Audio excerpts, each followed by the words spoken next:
If you don't recognise Blam's face, you may well recognise his voice because he is the caster behind one of the most played mobile games on the planet, Honor of Kings. And I was incredibly happy to get the opportunity to talk to him about how he got into gaming, how he got into casting in the esports space, and everything else I could possibly think to ask him. Welcome back to another episode of the Streamers of Consciousness podcast, a podcast for gamers, streamers, and content creators. My name's Charm, and if you haven't already, make sure you hit that subscribe button because we are releasing new episodes every single week, and I'd love to have you as part of the community. Enjoy the episode. Blam, thank you so much for making the time. I mean, your name, we've got to start with that really, I think, because it's like an exclamation mark in the form of a word, Blam is. I like it a lot. But where did that come from?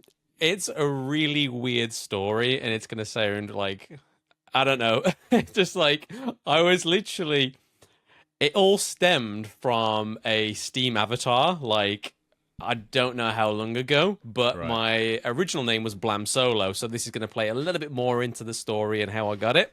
Right. But I was looking for a Steam avatar on Google, and all of a sudden, I came across a Star Wars avatar, but it was Ainsley Harriott rather than Han Solo. Right, And then okay. Blam Solo came out of anywhere, and I was just sort of like, hey, why not? Let's go with that. And then it slowly evolved into Blam. I dropped the Solo part off, and that's where I am now. Perfect. What a great story. I like that. I like that a lot. I don't know. There's a few people I've spoken to where they've been really considered about their gamer tag or the name. That we live in this weird world, and I've said this to people in-person events where it feels very odd to call anyone by their real name. So you end up calling each other by your kind of gamer tags. But yeah, it seems to be very rare that people have made a considered choice. It's like, oh, this is a thing I did on a PS2 in whatever year, and it's stuck since then. Well, it's lovely to have you. And where I usually start with these is by taking you all the way back to baby Blam, child Blam, and figuring out where you first got into gaming and what that looked like for you. For some people, it's not even when they were a kid; it's when they got a little bit older. If you like me, but yeah, where did you first get into gaming?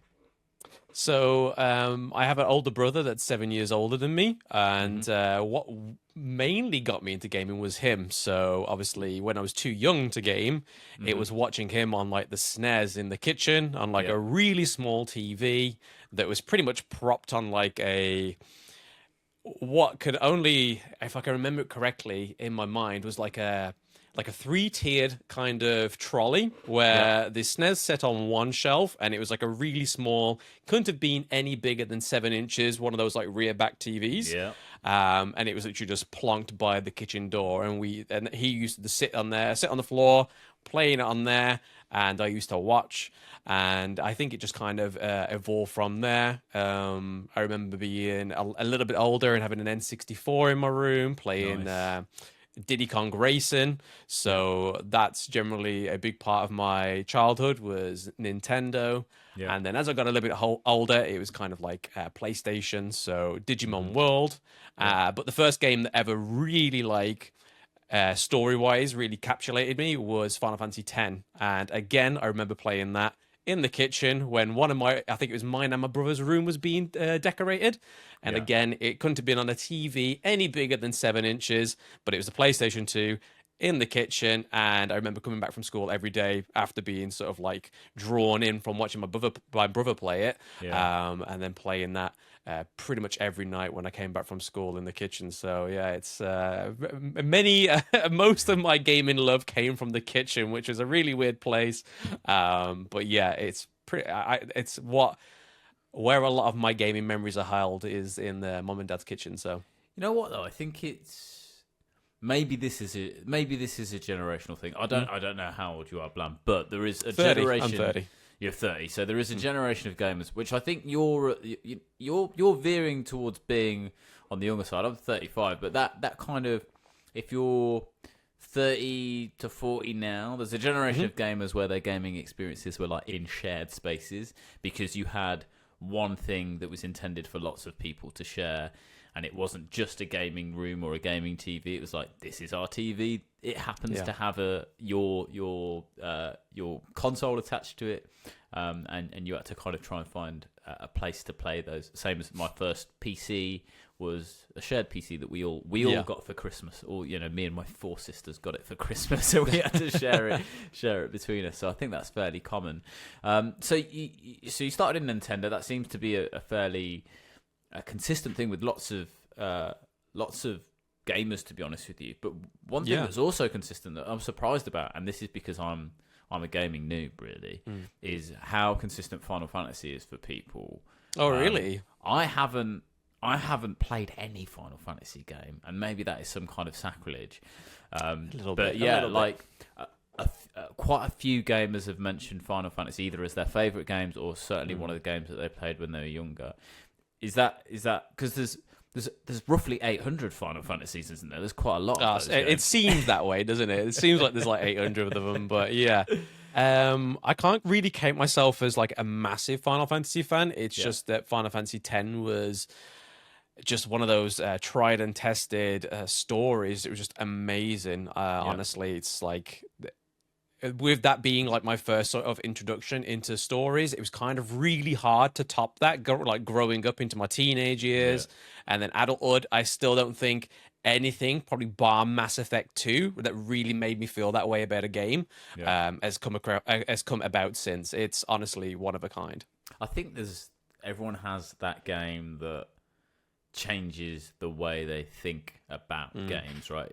It redefines your perception of what a game can be. So it's always interesting to hear what that game is for people, because it's so different for so many different people. Again, depending on how old you are when you started gaming, what you do, it's a very different thing for different people. So you mentioned that you moved from like Nintendo. I've said this a few times as well, but Nintendo seemed to kind of drop off for a bit until the Switch came about again and really reinvented that. You decided to get a PlayStation. Was that a choice that you made? Do you remember it being an Xbox or a PlayStation type decision in your head, or was that something that was kind of thrust upon you by your parents? Because that's the other thing that seems to happen. Yeah, no. So the come about of a PlayStation in the household was purely my brother. So with him being the oldest, he kind of had the overarching decision between me and my brother that which console we got. To the point that when the first Xbox originally got released, he decided to sell our PlayStation 2 in order to fund the Xbox, which I was seriously distraught about, because obviously I had so many games like Jak and Daxter, Ratchet and Clank that I loved. So him getting rid of that really like kind of upset me. But of that Christmas, I got my own PlayStation 2, which was probably my first ever proper console that I got for myself, because I had a Game Boy Color, but that was probably just like my first ever handheld. But for proper like household console, my PlayStation 2, that I think it was a PlayStation 2 Slim, if I remember correctly.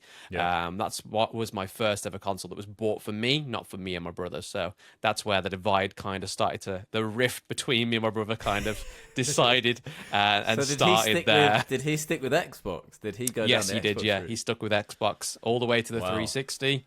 And then after the 360, he went to PC gaming. Okay, that's another interesting leap. Okay, presumably you started speaking to him again at some point after a few years down the line. The wounds take time to heal. So when you had your PlayStation 2, what was the kind of games that you were mainlining? Were you a story guy? Like, were you a FPS guy? Like, where did you settle? So with PlayStation 2, it's really a really weird one, because I was either playing like Ratchet and Clank, Jak and Daxter was probably one of my favorite series in terms of just pure platforming, but kind of quite casual, but it was still a challenge. And like most old games, the biggest challenge was the jump mechanics. So I can remember me very vividly getting very angry at the jump mechanics within these games, like Tomb Raider and stuff like that. But it also consisted of like Yu-Gi-Oh! So I was a massive Yu-Gi-Oh! TCG fan, and there were a few PlayStation 2 games that came out. So it was kind of like a mix between Ratchet and Clank, Jak and Daxter, and then Yu-Gi-Oh! But soon after that, I then went back to Nintendo and got the GameCube, which again was another big revelation in terms of gaming in my life. So And what was the thing that made the GameCube feel different to you compared to what you'd been doing on the PS2? So it all came down to like the attachment, because with the GameCube, the really cool thing about that, it had the attachment that went under the console that you could plug your Game Boy Advance games into, your Game Boy games, and play them on the big screen. It was like the Switch before the Switch happened. It was really cool, and I had this fascination with one of the Sonic games on Game Boy Advance, because you could have your Chow Garden, and then that would translate across to Sonic Adventure 2, which was on a Game Boy, on the GameCube, sorry. And again, that game, I sunk so many hours into the game. Not the gameplay itself, just looking after Chows. So looking after the little like cuddly things and making them all sort of like strangely deformed. The more you gave them animals, the weirder their features became and stuff like that. So, and then you put them in races with other chows, and it was basically like running a little kindergarten, but it was super cool. That's where most of my time as a gamer went into, was Sonic Adventure 2 with the chows.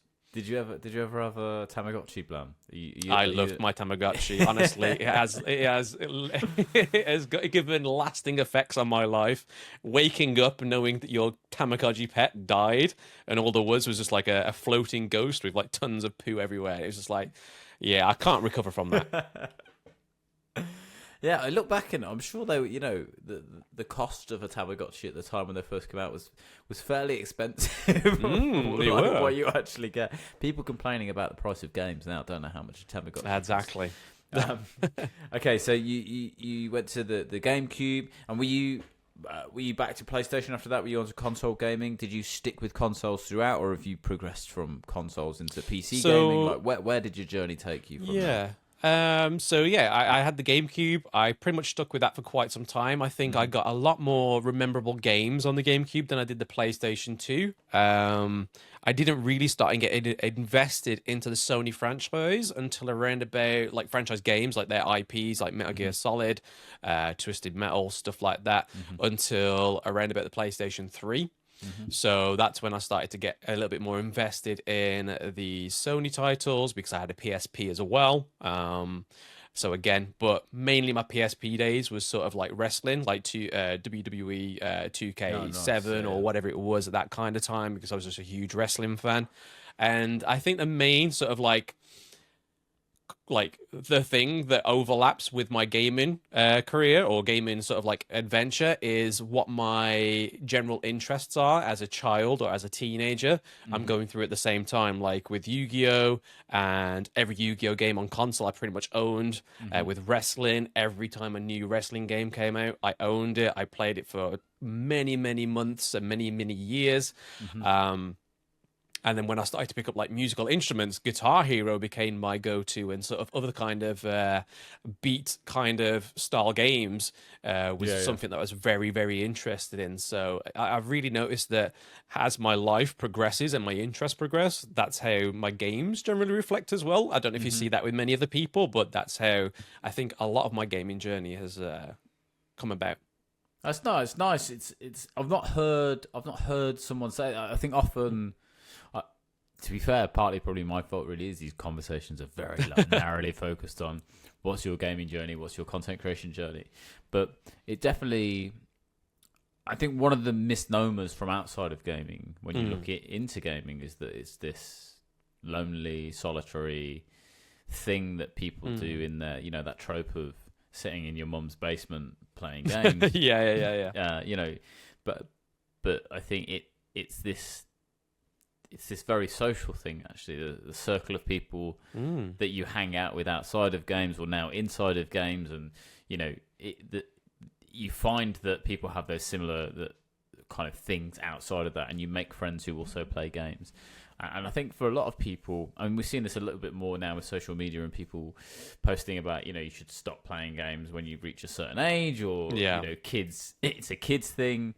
Those people obviously haven't played some games. They haven't played all they've played is probably Call of Duty. That's it. They've not played The Last of Us Part 2, which is 100% not for kids, and they've not played they've not played some of these games that are now transitioning into these television series or movies and really hold up as stories. They just hold up as stories. It just happens to be that you can interact with those stories in real time. So it's interesting to see how your outside of gaming passions have interacted with gaming.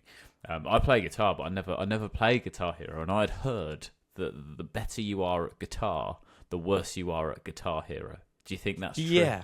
Yeah, because I think it's when you start to get like obviously musical theory in your head, you kind of start to count like 4/4, or if you sort of like do your 3/4 sort of time signature stuff like that. And then when you're sort of trying to see your it's all about reaction rather than rhythm, because you're just waiting for those buttons to come up on the screen. Whereas real guitar is all about rhythm and feeling it. Whereas Guitar Hero is kind of like, you need to be very precise with those hits on the controller, or else you're pretty much terrible. So you can't really apply your music theory to Guitar Hero. It's two different kind of things that I found growing up anyway. So so you've been gaming for a long time now. Was there a point throughout that gaming where you ever considered that gaming could be a career option, that being in gaming could be a career option? Was that ever a consideration of yours, or is that something that came much later?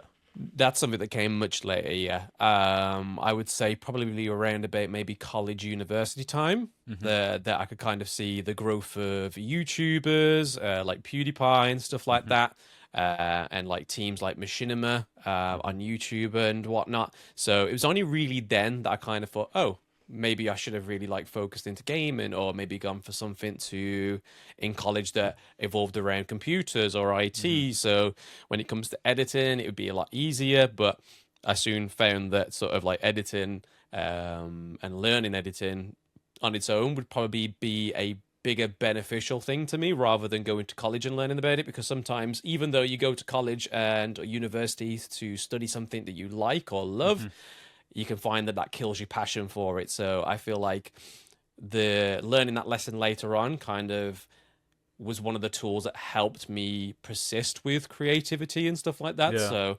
it was one of the like venturing into the unknown and typing in onto YouTube how to do this on X editing tool and stuff like that, and then watching the video, and then also having the frustration of watching that tutorial video, and then you'd be like, this guy just missed like 10 steps and that's not doing what I should be doing and stuff like that. So it's all that frustration. I find that frustration really sort of like drives me through things because it's challenging. But yeah, I'm glad it kind of was a later lesson than an earlier lesson. Yeah, I think that's true of so many passions, because I always did okay with academia, but never enjoyed it. I could kind of get through it, but it was an enjoyable process. And with some of these things, what I found with content creation is I've used every single thing that I've ever learned across, I've done so many things. I've had so many interests over my life, and content creation actually ended up involving them all: editing, graphic design, website development. There's all these marketing, all these various different things that I learned over my career, and they all come into content creation. With things like editing, I think it's one of those things where sometimes there's things that I spent 6 months doing the longest possible way that you can actually physically do it, and then one day you go, oh, I can do it like this. And there's no greater frustration, but also no greater joy than going, wow, that thing that took me 4 hours takes me 2 minutes now, because I've discovered this one thing. So talk to me about the kind of creativity side of it, because I think it's something that often gets left out of gaming conversations, and certainly for gamers, that they tend to be, I think, quite creative people for the most part, especially those that are in the content creation space, because from the outside, I think sometimes it just looks like clipping up a stream and posting that. And I'm sure for some people it is that, but for most people, it's much more considered and much more in-depth than that. So have you always had this creative streak, or again, is that something that you found a joy for later on?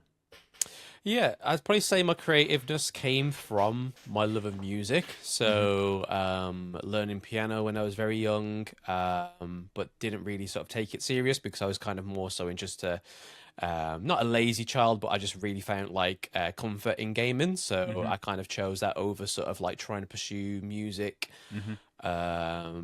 seriously when I was younger, which again I feel like benefit me, because when I decided, like it was my own choice to step into music the way I did, rather than being like mum and dad was like, oh well, you kind of like getting along with piano, why don't you do it, and pushing you into it. So again, I think my creativity comes from music, but then also the toxic side of my creativity comes from music as well, because I have huge high standards for myself. Whatever I do, like even when it comes to editing, if there's something I really don't like, I won't release it until I'm really happy with it. Which can sometimes hinder my creative process, but also hinder like uploading schedules and stuff like that. And I'm one of those creatives that even if it doesn't do good on the algorithm, but I know that I did something really good and I was really happy with it. It doesn't bother me. Like it could get 10 views, but I'd be like, I really enjoyed that piece of work, and that doesn't bother me. The numbers don't bother me. It's the being content with my content was the best thing for me. And I think mentally, I think that's a good thing. If you chase numbers too much, it's kind of like, are you really, I suppose it's kind of like a 50-50 thing. You should really be like, oh, what SEOs and sort of keywords can be done to sort of like make my content pop a little bit more. But it's also kind of like, how much effort and how can I make this brilliant? So again, I've always been more so towards the brilliant side of things rather than chasing numbers and like, oh, why is it not doing well? I suppose that's kind of like a downside to me. It's like trying to improve like numbers wise, but I see it more as a product than anything. It's more like a personal project and a product to me. So there's definitely got to be a balance. It's like any creative endeavor. You don't want to give up the truth of it in order to gain the numbers. It's hard. It's a hard thing. I think as certainly as creators, and for me personally, talking for myself, is you want to be that guy that's like the numbers. The numbers will be what they are. I'm going to focus on creating the best content that I can and trust the process. But it's so easy to get drawn into that space of going, this thing that I didn't care about and didn't spend a lot of time on, and I think is one of the lesser examples of my content did really well, and this thing that I poured hours in, and there's projects where I've learned whole new skills to complete the project, like, oh, I want to put things behind me in this video, so I'm going to go and figure out how to rotoscope things, for example, and spend a long time. Your first time rotoscoping anything is a long time. And then you do it and you go, I really like that, and I like the end product. But it didn't do the job in terms of views, so there's definitely a balance there. But I agree with you. You've got to do it because you love it, and you've got to and you've got to put stuff out there that you really love, because otherwise it becomes another thing that you're doing for something other than fulfillment. And that I don't know about you, that's why I got into this, because I was like, this fulfills a part of me that traditional jobs and money and all of those other things they don't give you. Is that true of why you started to push the creativity and get into editing and get into creation and those kind of things? Yeah, because I think it all stems from like when I first ever got into video game creating. It was with like two other friends. We were basically just fresh out of college, no idea what we wanted to do. So we pretty much like just modded the heck out of Left 4 Dead. And Left 4 Dead 2, and we would screen record our playthroughs. I would then I would go to, because we lived very, very close to each other, so I'd go to their house, I put my USB pen drive, take their footage, go to the other house, take that footage, and then go back to mine, and I would sit there for hours. Like, I didn't even care that these two guys didn't have input, and they were sort of like, if we ever did make it big, but we didn't, they could still happily take things from it. But it was me taking all those bits of footage and points of view and just putting it all together. That's the thing that I love the most, but also being part of the talent was the biggest thing for me. So when they were like not seeing the numbers come back, and this was YouTube back like way back when, So numbers and being sort of exposed to algorithms and stuff like that wasn't really a thing. But I was just so invested in putting like the best thing I could put out there, knowing what I knew then. And that was the thing that I really liked the most, was uploading it, knowing that I've done a really good job. I thought it was really cool. It's really funny because these are two funny guys that I'm working with, and the way I've edited it, I think it's really cool. So again, that's where I think it all stemmed from. I think that's where my behavior has stayed, is sort of like making sure I'm putting out something that I love. Because it's easier to be going back to one of your points where you're on about like creatives in the creative industry. I feel like there's certain creators that have come from more of a performing arts background. So again, they're going to be a little bit more bubbly, a little bit more entertaining, maybe talk to you like as if you're a child, because obviously like BBC and BBC like presenters sort of thing, like that's the kind of energy. And if that works for them, that's amazing, cool, you do you. But I've never been sort of like trying to be that kind of bubbly kind of person, because I know innately I'm not. And I'm not going to try and be somebody I'm not. Yeah. So again, that's why I think like the creative industry is always sort of like centered around now video content creation, because it sort of draws from every different personality from the creative industry. You don't have to necessarily be the most bubbliest or intrinsic person. You can just be somebody that's making a video about something you're very knowledgeable but you love, and you can sort of transfer that love of that thing into whatever you upload, is because you really love what you're talking about, you really love the game you're on about. So I feel like there's room for a lot of people in that. Yeah, definitely. There's everyone has a niche, right? There's enough people out there to. There's some people where though, you know, the really high energy, like you say, really kind of in your face people, that's just it's not for them. I've heard people talk about this with some of Mr. Beast's early videos. It's like it's just too much. There's too many explosions. There's too many cuts. There's too much going on. It's hard for me to comprehend it. And then, you know, there's obviously success to be had in that style as well. So you definitely, authenticity is something that a lot of creators have talked about, is that you have to be who you are. And I think it's another thing as well, where it's like, if you're not that, it becomes a very difficult and draining thing to do, because you're putting on this performance every day. You're putting on this act that's very difficult to maintain. One of the things, and I'm going to show my naivety here, Blam, and because I've heard this phrase going around, or this job title, if you were. I don't really know what it is, so I'm hoping you can explain it to me. What is a caster, and what does a caster do? Okay, so to put it as simply, well, what I work in as a normal job is a very people person job. So I'm very much sort of like always every day is I'm talking to somebody new. So the way I describe it to them, because not many people know of esports, is take football for example. You have the commentator. That's what a caster is, and that's what I do as well. But for esports and gaming, so amazing! What a job! And how did that come about? Where did that come from? Because that feels, I mean, esports has clearly been around for a while, but still feels like a fairly young industry. There's obviously in the past maybe 3 or 4 years, maybe 5 years, we've seen some big celebrities get involved with owning esports teams and you know, pushing that forward. It's becoming a much more significant and popular thing year on year. But how did you find that space as a caster in esports? So, I mean, to be honest, I didn't even ever intend in going into esports as a caster, to be honest, or even as a pro gamer. Like, my skills are not up there, so I would never be a pro gamer.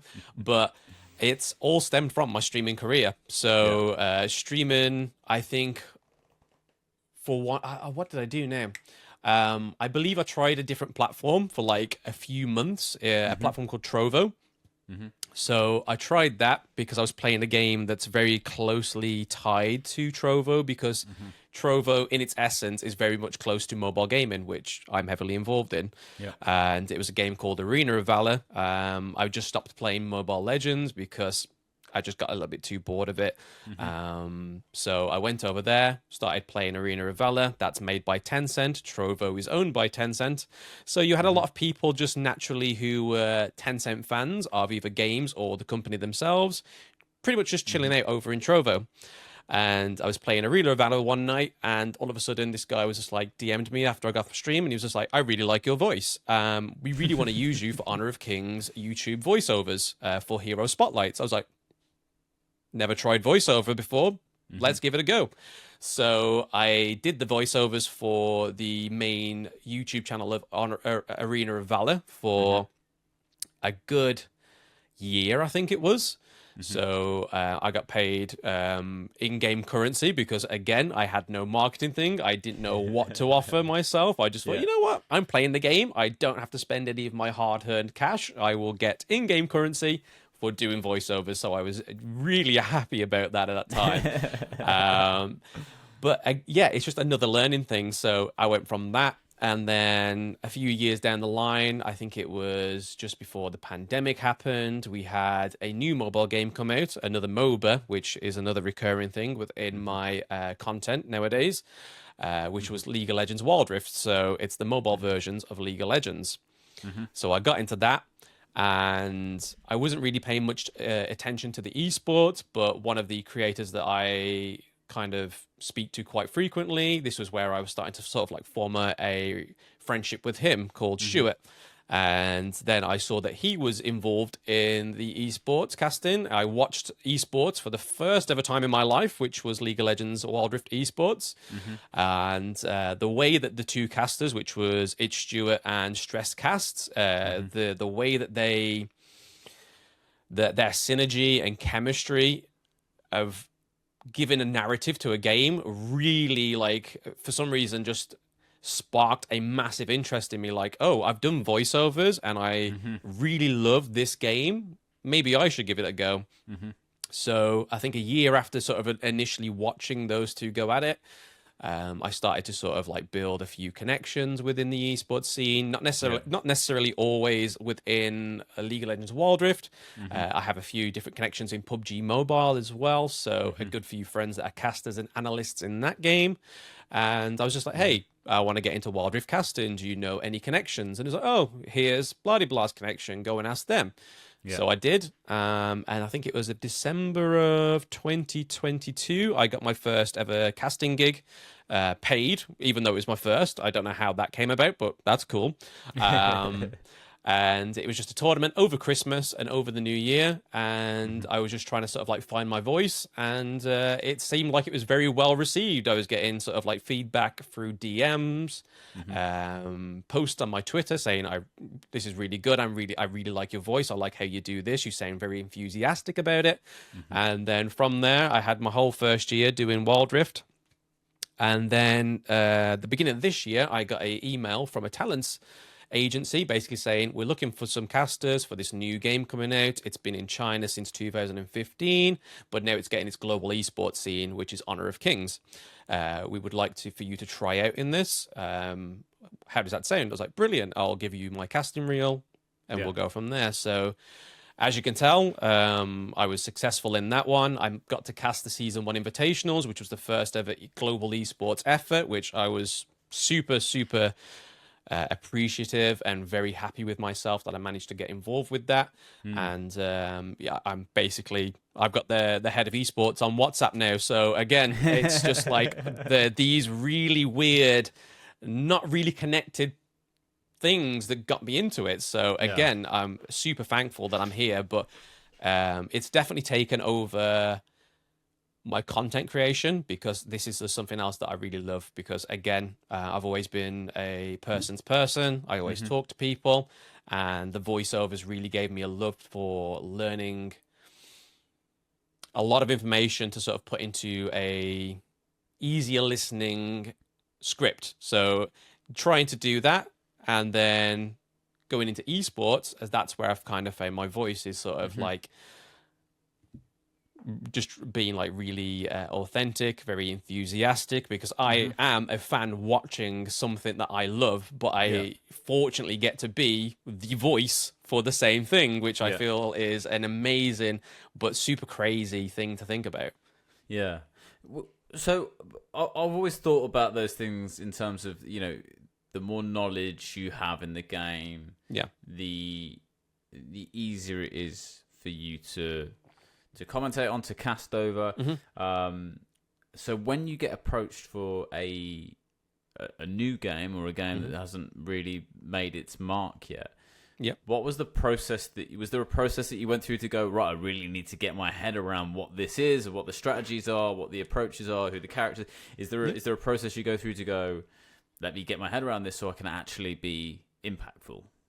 Absolutely. So with Honor of Kings, I took two approaches. I had my isolation approach, which was basically me gathering all the kind of different things that I needed to know. So heroes, team comps, meta, the rotations of the map, what's the clear objective, teams' histories, players' histories, players' lore, character lore. So getting all these things by myself, I learned that.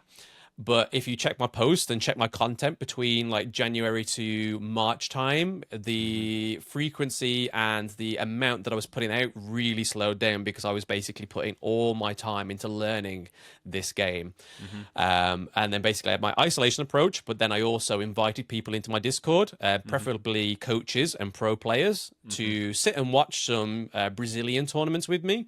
And to watch some Chinese tournaments with me and ask them any questions of what came about. So it was really like a community approach, but also a isolation approach, because the real cool thing about the community thing was I was going in there and I would only allow like certain people to like come up and speak if I asked the question, and then I'd actually get some community members that was just like esports fans that was just happy to sort of like listen and learn at the same time. So I thought that was really cool, and was a really big part of me sort of finding the love for the game, is because I felt even though it was a small community, I felt a very big sense of community coming from it. So I've really got big things coming for this game.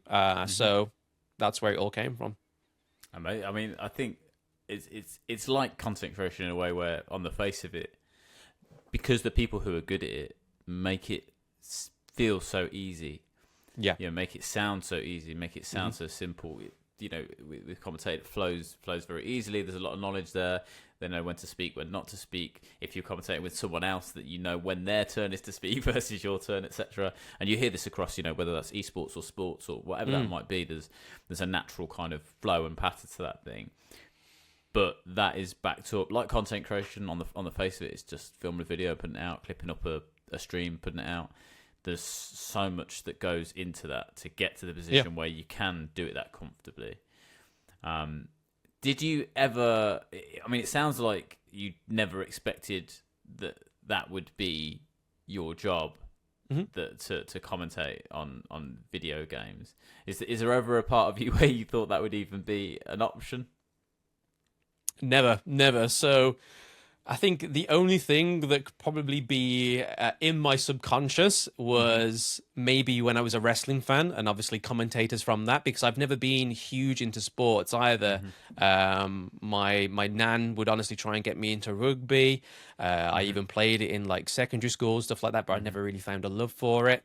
So to actually find a love for a sport, like, even though, I mean, it's not technically classed as a sport, wrestling, because I mean, majority of it is literally a performance, but to find a love for something, but then also hear these big voices get so excited when someone got put through a table or someone got thrown off like a steel cage. It was a sort of like, I think that's a part of my like inner child subconscious that kind of like drew that into me towards the end. It kind of makes sense that I really used to focus on not only the actual performance, but listening to the people giving the narration, or when you'd have like a backstage scene, and they'd sort of like start being like, like something's happening here, and then someone gets slapped from like a female and stuff like that, and it just sort of like kicks off, and they all sort of like put their voices to it and start laughing. And I think that's part of like the attention and what draws you in. It's kind of like, these people are really cool, like storytellers, and that's what I kind of felt like maybe Child Blam wanted to be, but I was a very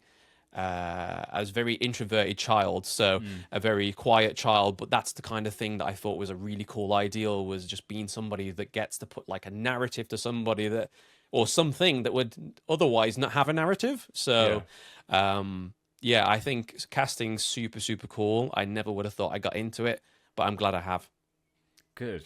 So what's the balance look like for you now between?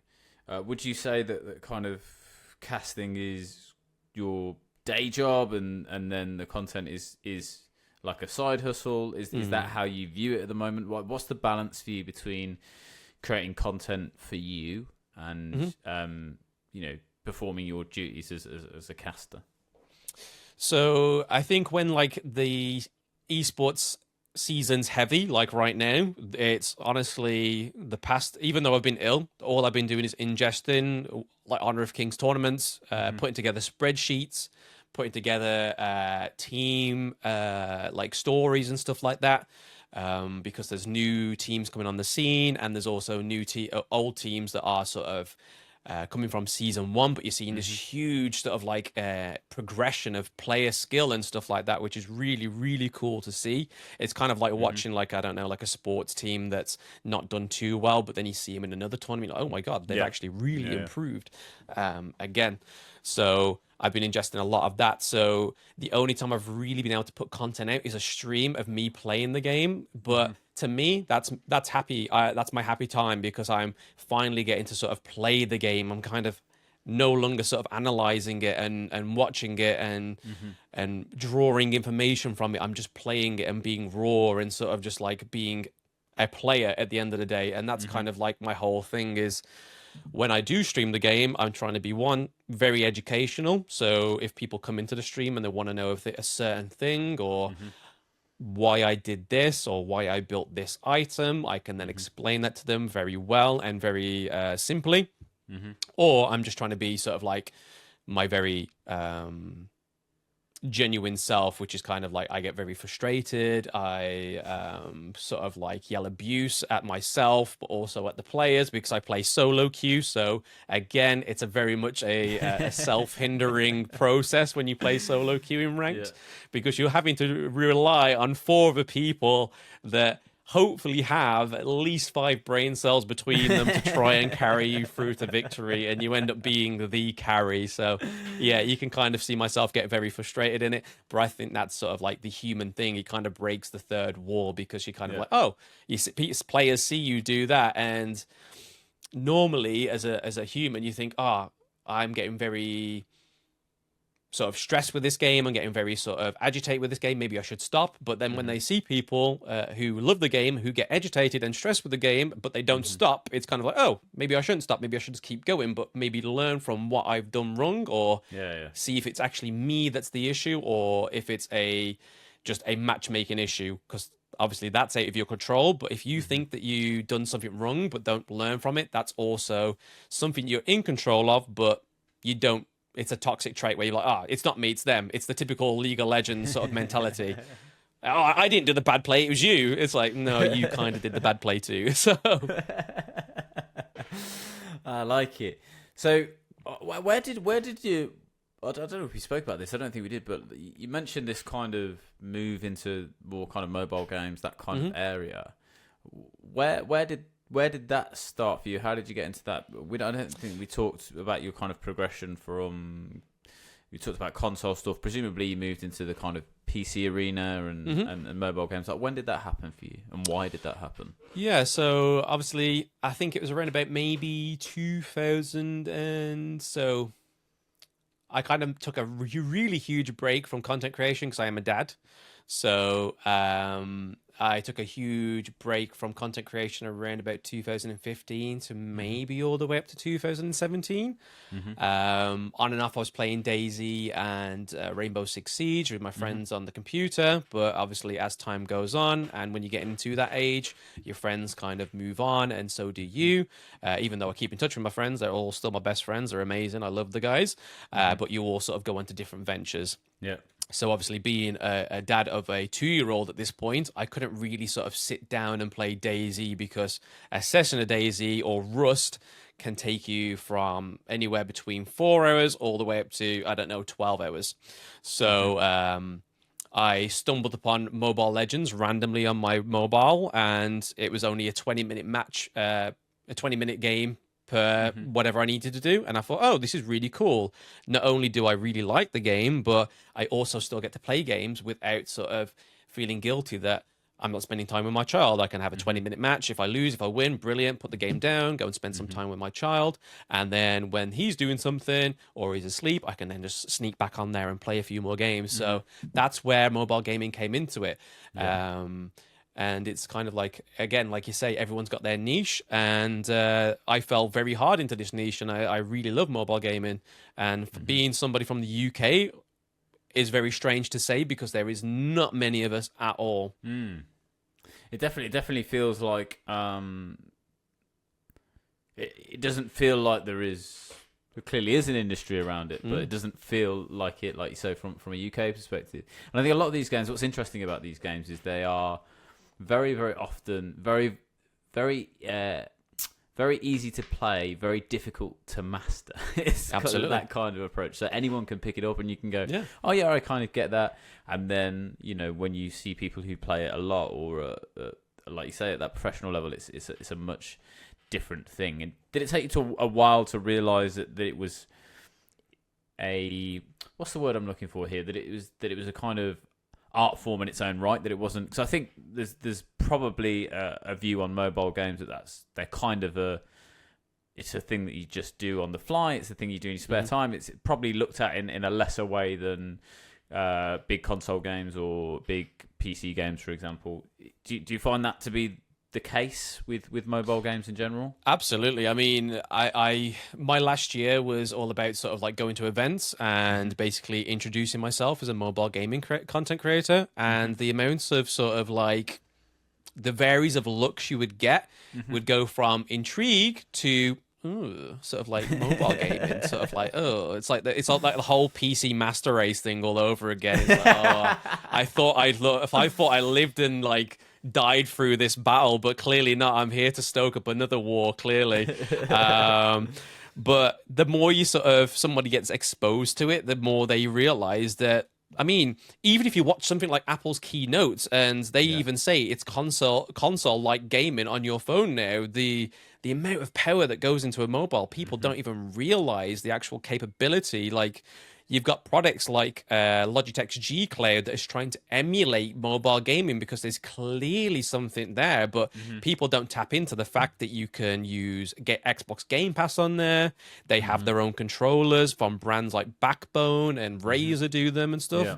So there is a clear market for it, and there's a clear drive for it, or else these products would not come out to try and compete with it, for one, or try and enhance the actual experience of mobile gaming. So I think it's just, as a Western society, we haven't realized the importance of it. But I think in times like this, where everybody can't afford a console or afford games at £60 at a time, mobile is going to be the thing. Just like in Brazil, because obviously they're going through really bad times economically, and it's huge over there for that reason alone. So I feel like if the country, I mean, silver linings and all that, if the country keeps going down this kind of way of sort of everything becomes unaffordable, it's a little bit too much, is it heating or gaming, mobile games is a very accessible way to do it now, and it's crazy that people haven't tapped into it yet. But I think more and more, like kids playing Roblox on their iPads, it's a kind of a way of playing mobile gaming. So and do you think there is a potential with hardware advancing? I know Apple is talking a lot about pushing into the gaming space a lot more.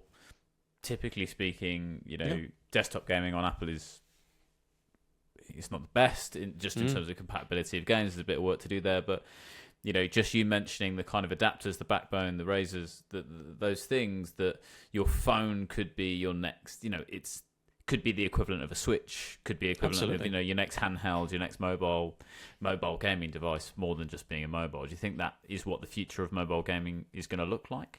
Absolutely, because you got brands like Sony, Samsung have been recent to adapt it as well. Is they now have a feature that when you plug your phone in and you're doing something like gaming, it won't charge your phone, so it gets super hot. It'll do this bypass where it'll keep the phone charged or topped up to the level that it is already, but it won't fry the phone. So it's kind of like a pass through.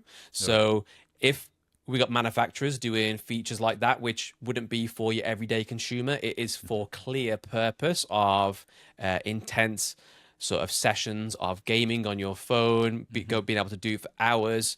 So because manufacturers are picking up on that kind of thing, I think there is a slow but sure move to gaming because in effect, everybody's moving towards cloud gaming and cloud products. And what can a phone do? Cloud gaming. So again, it's just sort of making people realize that your phone doesn't just play Candy Crush or Subway Surfer. It can play mobile. It can play League of Legends. It can play Resident Evil 7. It can play Genshin Impact. There's just so much in there. It's crazy.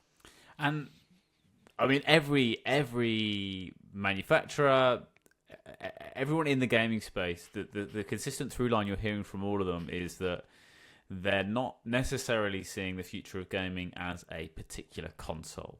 They want you to be able to game wherever you are. It's this gaming everywhere idea is prevalent throughout the industry. It's why I think Xbox care a little bit less about their console than PlayStation do at the moment, because that's not what they're pushing for. They're pushing for, to be everywhere. They're pushing for cloud gaming much more, and potentially we'll see a little bit of a flip between PlayStation and Xbox in the coming years with that.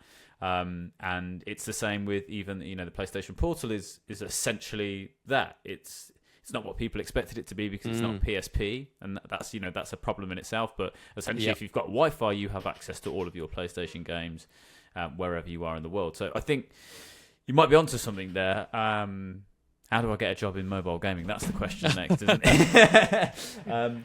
Get on LinkedIn. Get on LinkedIn. Listen, I spent 15 years on LinkedIn in that corporate world. I'm giving myself a little break from it in the next couple of months. So what's next for you then, Blam? What's the big focus for the next couple of months? I know you said you kind of headlong into esports season. Like, what's going on for you? What are the big developments? So I mean, I've got 4 days off work now because I have a online broadcast to do with Honor of Kings, which is happening tomorrow. So that's 4 days of an open series, which then gives the winner of the open series a slot into Season 2 Invitational, which, again, I am very, very appreciative and very grateful for the fact that I'm actually involved in that.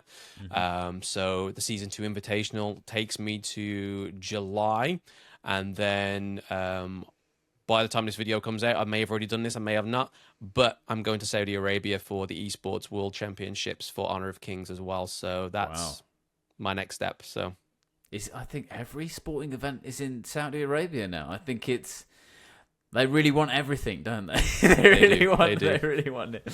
Well, listen, man, it's been a real joy to speak to you. I always like to come into these conversations fairly cold, like in terms of, I don't do a huge amount of research on what people are up to. I kind of try to get a grasp of where they're at and where they're talking about. But for me, this is like a chance to learn from a completely naive place. But It's so interesting to hear what you're up to and to get a different perspective on things like mobile gaming and just how you not just with the content creation, but also a career outside of being a one-man band content creator, actually working for other people and working with games and publishers and that kind of thing. It's really, really interesting stuff. So thank you so much for your time. I really appreciate it. And yeah, I look forward to seeing you and hearing your voice much more as mobile gaming takes over. Absolutely. Thank you for having me. It's been I love conversations. So when you were saying you was looking for people, I was like, this is brilliant, because again, it's just another way to sort of get to know somebody. Perfect. And also sort of just like, again, promote mobile gaming. I mean, I'm not getting paid for it, but it's the love there, and I kind of want to spark more of those little tiny intriguing sparks in people to pick up the mobile and play games some more. So definitely. Well, when I'm sitting playing a game on my mobile, I will definitely tell my fiance that it is research for my for my job. as a gamer, and that it's very important that I do it. So thank you for giving me that excuse. No problem, no problem. If you need any more, you know where I am. Just give me DMs. I got plenty of them. Cheers, buddy.